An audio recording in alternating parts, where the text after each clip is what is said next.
फेस्टिभलको अवधारणा ल्याउनु भयो होइन 2080 सालदेखि गर्दै हुनुहुन्छ त्यो 80 सालको दौरानमा अब तेस्रो वर्षमा आइसक्दाखेरि के कस्ता अप्ठ्यारादेखि लिएर के फेस गर्नुभयो त्यसको बारेमा भनिदिनु न यो फुड फेस्टिभल तथा विद्यार्थी उद्यमशीलताको यो कार्यक्रम एउटा नौलो कार्यक्रमको रूपमा हामीले 2080 सालमा सुरुवात गऱ्यौँ।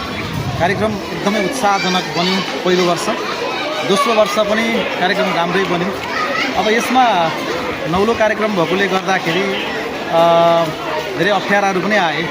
विद्यार्थीहरूलाई समूह राख्नुपर्ने, अब लगानी गर्नलाई उनीहरूलाई प्रोत्साहन गर्नुपर्ने, सामानहरू तयार गर्नुपर्नेदेखि लिएर सामानको प्रमोसन हरेक कुराहरूमा विद्यार्थीहरू अलिकति नौलो भएर अलिकति अनौठो भएको कारणले पनि उनीहरू चाहिँ त्यति सहज हुन नरहेको अवस्थामा क्रमिक रूपमा अब चाहिँ विद्यार्थी बानी पर्दै गएका छन्। ल त्यसो भए यसपालिको तपाईँको फुड फेस्टिभलमा के मेन्सन गर्नुभएको रहेछ यसो एकचोटि देखाइदिनु न हामीलाई। हस्, अब यसपालिको फुड फेस्टिभलमा यो उद्यमशीलतामा सबभन्दा पहिला चाहिँ कक्षा 12ले यसरी यो ह्यान्डिक्राफ्ट बनाएका छन्।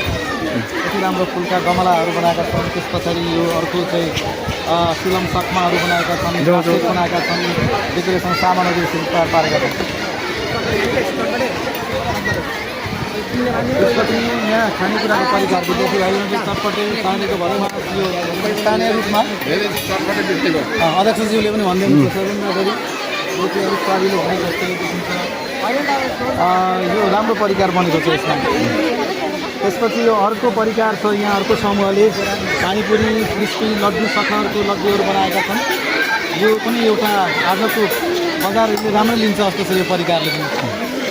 त्यसो भए मलाई भन्दैन त, त्यसो भए यो जुन आजको क्रियाकलापले के यिनीहरूमा चाहिँ व्यापार गर्नेदेखि लिएर बिजनेस गर्नेदेखि उत्साहको कतिको वृद्धि हुन्छ होला?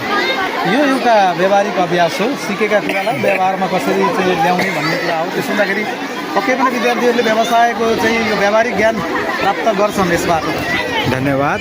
हस्, धन्यवाद।